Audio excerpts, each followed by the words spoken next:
Well, in the latest piece from Ross Dellenger that has the college football world talking, Brett Yormark actually hints at future Big 12 expansion. We'll discuss coming up next. Here in this video and on this channel, we talk college football, college basketball, and conference realignment all day, every day. Make sure that you subscribe if you have not.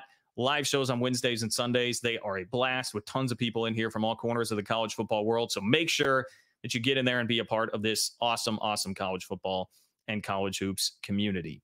Ross Dellenger from Yahoo Sports wrote a piece that has outlined the latest on the college football playoff, particularly the battle for revenue and how the revenue distribution will go down in 2026 and beyond. But in between all of that and a little bit of discussion about the format and where that's going to go, we got quite the nugget from Brett Yormark that I want to diagnose here in just a moment. But let's start with the first part, a little refresher about what's happening with the money.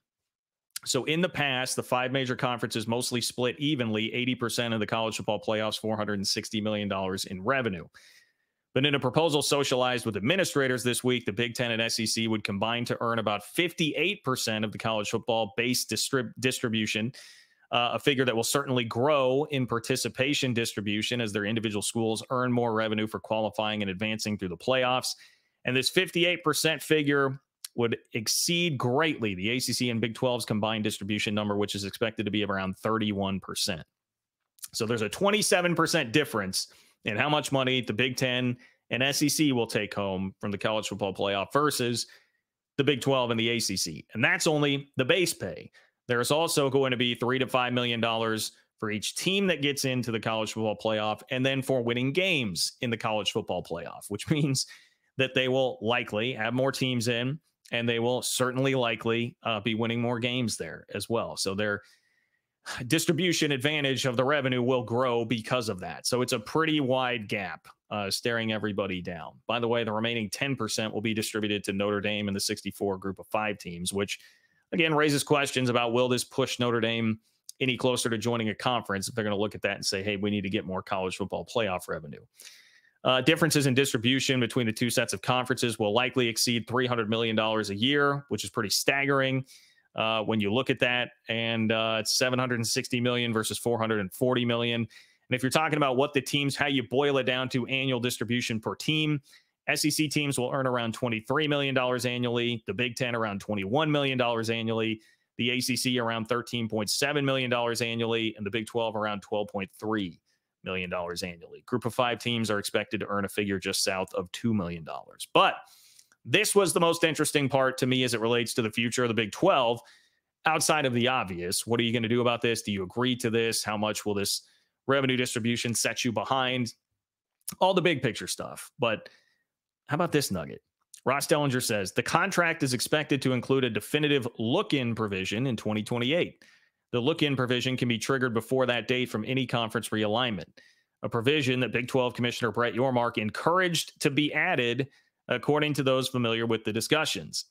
A playoff format is, okay, then we'll get to the playoff format in just a moment. Let me not jump the gun there. So Brett Yormark wanted to slip in a provision that says, hey, we can reevaluate this if there is conference realignment. We'll get a look-in provision to be able to perhaps tweak this contract if there is realignment.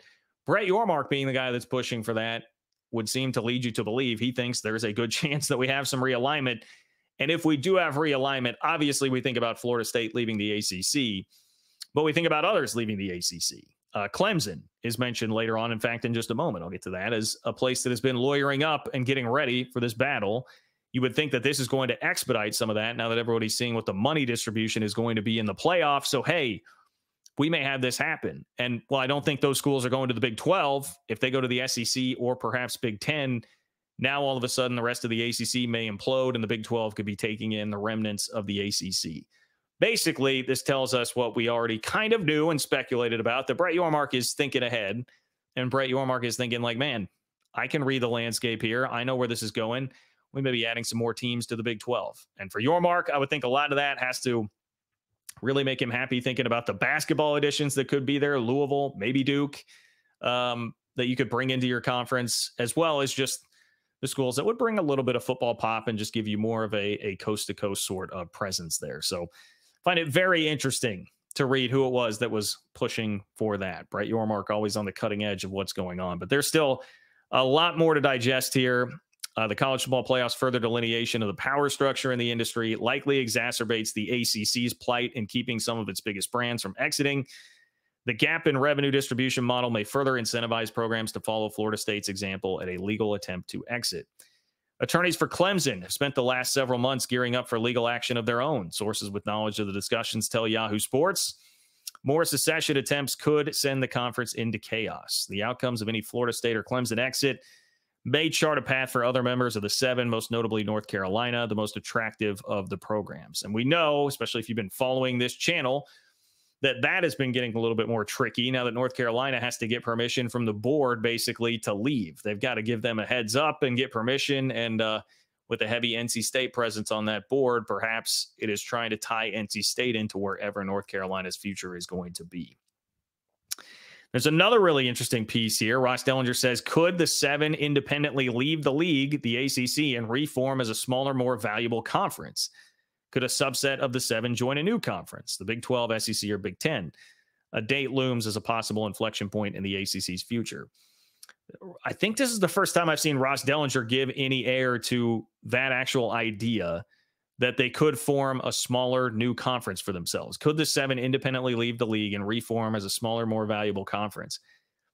That's been kicked around a little bit. Like, obviously, you would get a deal that is going to be lesser in terms of your overall money, but if you're only splitting it 7 ways, that could be a more palatable sort of thing. If it's the Florida State, Clemson, North Carolina, Virginia, Miami, NC State, Virginia Tech. Am I missing anybody out of there? Like that group as a conference, distribution is going to be better for everybody in that.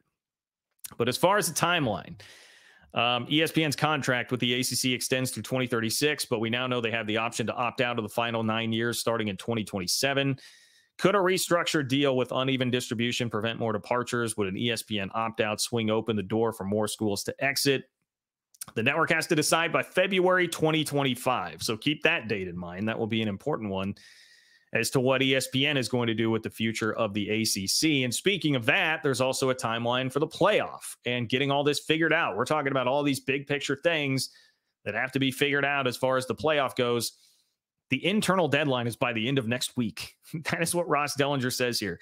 An internal deadline of sorts has been set. And this is all because predominantly ESPN is saying, you guys got to get this figured out or we're pulling the offer, which was going to be a $1.3 billion annual offer to televise the playoff.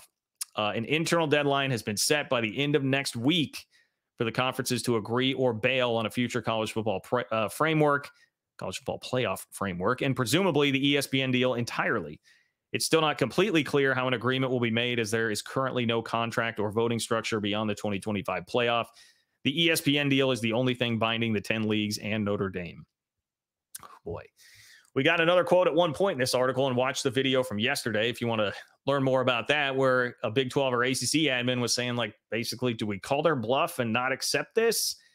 That type of thing has to be decided by the end of next week. So there is not much time for everybody to get on board with some massive decision-making. So make sure that you're tuned into the channel. I'll keep you up to date on everything. Subscribe, click the bell so you know what it is that I'm going live. Get to the live shows on Wednesdays and Sundays. They are a blast. Please like the video. Let me know what you think in the comments. Do you think the Big 12 is going to expand within the next couple of years? Let me know in the comments, and I will talk to you guys soon. Take care.